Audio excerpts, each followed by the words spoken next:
موحشا متفردا متشتتا بعد الجميع عياله أمسى وقد درست محاسن وجهه وتفرقت في قبره أوصاله أمسى وحيدا موحشا متفردا متشتتا بعد الجميع إن الحمد لله والصلاة والسلام على رسول الله أما بعد। আপনি কি জানেন আপনার মৃত্যুদণ্ডের আদেশ জারি হয়ে গেছে? যে কোনো মুহূর্তে আপনার উপর নেমে আসতে পারে মৃত্যুর ভয়াবহ বিভীষিকা। আপনি হয়তো মজে আছেন দুনিয়ার রং তামাশায়, বন্ধুদের সঙ্গে আড্ডা দিয়ে হাসি আনন্দে কাটছে আপনার দিন। আপনার নামাজের কোনো খবর নেই, শেষ কবে কুরআন তেলাওয়াত করেছেন তাও আপনার মনে পড়ে না, গুনাহের স্বাদে বিভোর হয়ে আছেন। ভাই আমার, মরণের কথা কি আপনার মনে পড়ে না? একজন মৃত্যুদণ্ডপ্রাপ্ত আসামিকে আপনি হাসতে দেখেছেন? ফাঁসির কাস্টে ঝোলানোর আগেই কি সে আধমরা হয়ে যায় না? মৃত্যুর ভয় কি তাকে কুরে কুরে খায় না? সে কি খাবার দাবারে স্বাদ পায়? তার রাতগুলো কি নির্ঘুম কেটে যায় না? নিরেট মাতাল না হলে এমন একজন লোক কিভাবে হাসি আনন্দে দিন কাটাতে পারে?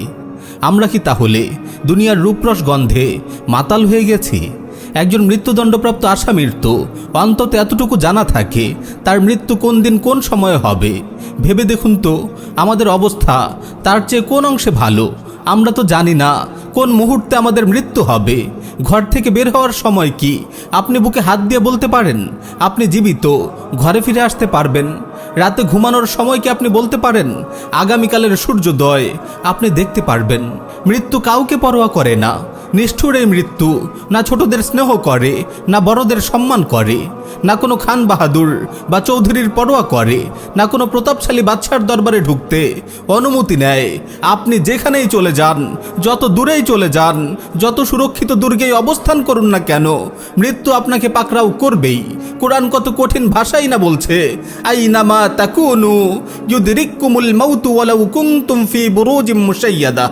তোমরা যেখানেই থাকো না কেন মৃত্যু তোমাদেরকে পাকড়াও করবেই, যদিও তোমরা সুদৃঢ় দুর্গের ভেতর অবস্থান করো। আপনি ব্যস্ত আছেন নাকি ঘুমাচ্ছেন? গোসল করছেন নাকি খাবার খাচ্ছেন? গান শুনছেন নাকি তিলাওয়াত করছেন? কনসার্টে ডান্স করছেন নাকি সালাত আদায় করছেন? মৃত্যু কিছুই দেখবে না। যখনই আপনার সময় শেষ হবে আপনাকে ছু মেরে নিয়ে যাবে। পৃথিবীর কোনো শক্তি আপনাকে ধরে রাখতে পারবে না। কুরআনের হৃদয় কাঁপানো ঘোষণা, ওয়ালাই ইউআখিরুল্লাহু নাফসান ইযা জা আজালুহা। কিন্তু কারো নির্ধারিত সময় যখন এসে যাবে তখন আল্লাহ তাআলা তাকে মোটেও অবকাশ দেবেন না। আপনি কি দেখেননি উত্তাল কনসার্টে মাইক্রোফোন হাতে গান গাওয়া গায়ককে হঠাৎ মৃত্যুর কোলে ঢলে পড়তে? আপনি কি দেখেননি বিয়ে বাড়িতে হাসি আনন্দের মাঝে হঠাৎ কাউকে হাত পা ছুড়ে তরপাতে ঠান্ডা হয়ে যেতে? আপনি কি দেখেননি টক শোতে কিংবা লাইভ কনফারেন্সে কথা বলতে বলতে কাউকে হঠাৎ নীরবে ঘুমিয়ে যেতে? আপনি কি দেখেননি নিশ্চিন্ত মনে হাঁটতে থাকা পথচারীকে হঠাৎ দুমড়ানো মুচড়ানো লাশে পরিণত হতে? কিছুদিন আগে চট্টগ্রামের সীতাকুণ্ডের সেই ভয়াবহ বিস্ফোরণের কথাই ধরুন না। যেসব ভাই অগ্নিকাণ্ডের দৃশ্য ফেসবুকে লাইভ করছিল তারা কি জানতো একটু পরেই ভয়াবহ বিস্ফোরণে তারা ছিন্ন ভিন্ন হয়ে যাবে? ইন্না লিল্লাহি ওয়া ইন্না ইলাইহি রাজিউন।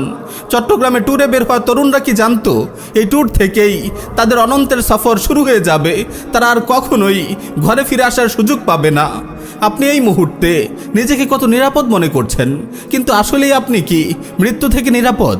পরবর্তী ঘন্টায় আপনি ভালো থাকবেন, বেঁচে থাকবেন, এই নিশ্চয়তাটুকুকে আপনি দিতে পারেন? আমার ভাই, আজ হয়তো আপনি ধনীর দুলাল, আজ হয়তো আপনি শাহজাদা, আজ হয়তো আপনি প্রভাবশালী বাবার সন্তান, আজ আপনার আঙুলের ইশারায় মানুষ উঠবস করছে, ক্ষমতার দম্ভে মানুষকে আপনি মানুষই মনে করছেন না। কিন্তু হুট করে আপনার নিঃশ্বাসটুকু বন্ধ হয়ে গেলেই আপনার নামটিও মানুষ আর মুখে নেবে না। আপনাকে বলবে লাশ।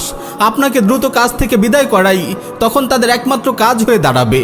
আপনার শরীরের রং বেরঙের জামা খুলে তারা সাদা কাফন পরিয়ে দেবে, বিলাসবহুল প্রাসাদ থেকে তুলে এনে আপনাকে রেখে দেবে অন্ধকার কবরে। আপনার সাথে তো দূরের কথা, কবরের উপরও তারা একটি রাত কাটাতে রাজি হবে না। দুদিন যেতে না যেতেই তারা আপনাকে ভুলে যাবে। আপনার প্রিয়জনরা আপনার বদলে অন্য কোনো বন্ধু খুঁজে নেবে। ঘুরতে থাকবে সময়ের চাকা, দিন শেষে রাত আসবে, সপ্তাহ পেরুবে, মাস ফুরাবে, বছর ঘুরবে, সব থাকবে, শুধু আপনি থাকবেন না। ব্যস্ত মানুষগুলো একসময় আপনাকে এতটাই ভুলে যাবে যে আপনার কোনো স্মৃতি তাদের মনে থাকবে না, যেন কোনো কালেই আপনি তাদের মাঝে ছিলেন না। আপনি পড়ে থাকবেন দূরে কোথাও নির্জন কোনো কবরস্থানে, ঝোপঝাড় আর লতাপাতার মাঝে মিশে থাকবে আপনার কবর। কয়েক যুগ না পেরোতেই আপনার কবরটিও হারিয়ে যেতে বসবে, এক সময় মুছে যাবে আপনার কবরের শেষ চিহ্নটিও।